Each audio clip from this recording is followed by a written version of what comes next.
Robert McCall might not make it to the Equalizer 4 alive, and by the end of this video, you'll understand exactly why that theory makes sense. The Equalizer 4 was originally off the table. Denzel Washington confirmed as much back in 2023, calling the third film McCall's final chapter. But when Equalizer 3 pulled in over $190 million worldwide and scored a 94% audience rating on Rotten Tomatoes, Sony changed its tune fast. Now, not just one, but two more sequels are in development. So far, Washington is the only confirmed cast member, and director Antoine Fuqua hasn't officially signed on, though he's hinted he'd return if Denzel does. The sudden revival leaves fans guessing where the story could even go. After all, Equalizer 3 ended with McCall finally finding peace in Italy. So what's big enough to drag him back into the fight? The Equalizer 3 gave Robert McCall the closest thing to peace he's ever had, closing the trilogy on what looked like a final note. Denzel said that after Equalizer 3, McCall settled in southern Italy, surrounded by neighbors who treated him with warmth rather than fear. In fact, he even found a lovely partner. But now he's returning. Looking at how the series has evolved, every Equalizer film follows a pattern. McCall finds someone vulnerable, an injustice occurs, and he becomes a one-man justice team. In the first film, it was Terry, the teenage girl trapped in the Russian mob. In the second, it was his friend and former handler, Susan. The third movie took it a bit far,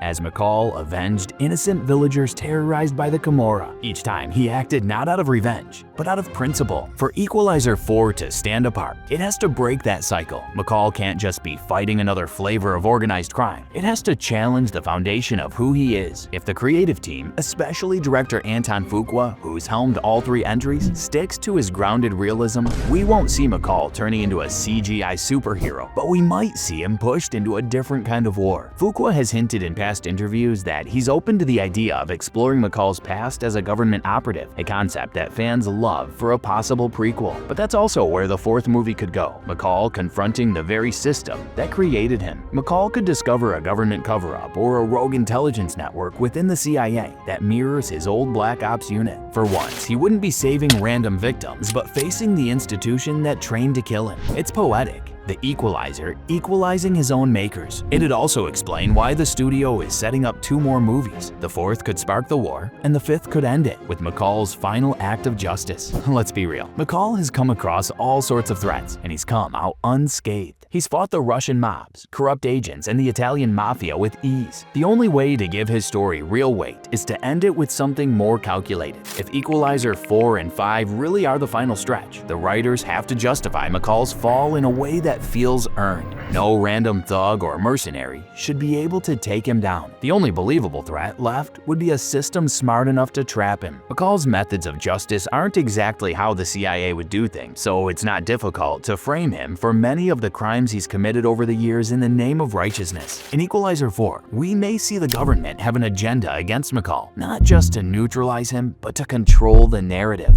After years of operating in the shadows, his reputation as a rogue protector could easily be twisted into that of a domestic threat. With the rise of surveillance, intelligence leaks, and a few planted evidence, the same system he once served might brand him as its enemy. And yes, that end probably means death. Washington is pushing 70, and even if his screen presence hasn't dimmed, time eventually does what bullets can't. The creators would want to end the series with closure, while also laying the groundwork for Equalizer 5. Two sequels suggest a longer arc, one that introduces a deeper conflict and ends with McCall passing the torch or dying to protect whoever inherits his purpose. For this exact reason, the creators would want to go with a storyline that keeps the audience hooked with something huge and fresh. Otherwise, no one's pulling up to watch the same old storyline in Equalizer 5, no matter the past success. That makes a two-part finale even more reasonable, more similar to Fast and Furious 10, which had a finale that left many loose ends. Of course, everyone will watch Part 2 when it comes out in 2026. In the same way, Equalizer 4 may give us McCall in full action for one last time and his meeting with his future protege. In Equalizer 4, we can slip into the protege storyline with less action from McCall to give the final movie the approval stamp of the legend himself. But legacy handoffs rarely go smoothly. Hollywood has a track record of botching them. Take Captain America, for example. Even though Steve Rogers personally passed the shield to Sam Wilson, audiences were split, never fully convinced the new hero had earned it. That hesitation is precisely what the Equalizer creators would want to avoid. By splitting the finale into two parts, they can build build the transition properly. In Equalizer 4, we may see the protege's introduction running alongside McCall's pain arc, setting up a story that will fully unfold in Equalizer 5, but it also means the audience should probably prepare for a rough ending. If the franchise is really setting up a handover, it likely means McCall doesn't make it out alive. The man has cheated death enough times already. Still, there's a slim chance the writers go for the softer route. McCall vanished off the grid instead of dying outright. Maybe he fakes his death, maybe he just walks away one last time. But that would be too predictable for a franchise like The Equalizer that has curated an audience with a refined cinematic palette. Of course, it's also possible that Sony decides to go bigger, even though it goes against every rule of the Equalizer franchise. After Equalizer 3 grossed nearly $191 million on a $70 million budget, the studio has every reason to go big. We could see larger-scale action sequences, crashing planes, tactical assaults, urban warfare, but the soul of the Equalizer has never been about explosions, but it's never too late to put that budget into the right place. So, if Equalizer 4 pits him against the government or the FBI, expect something methodical and tense. Maybe a mole inside the bureau exposes a network of corrupt agents. Maybe McCall's village is collateral damage in a political cover-up. Either way, peace won't last. What do you think the plot of Equalizer 4 would look like? Will McCall make it to the very end? Share your thoughts in the comments. If you enjoyed this video, hit that subscribe button for more.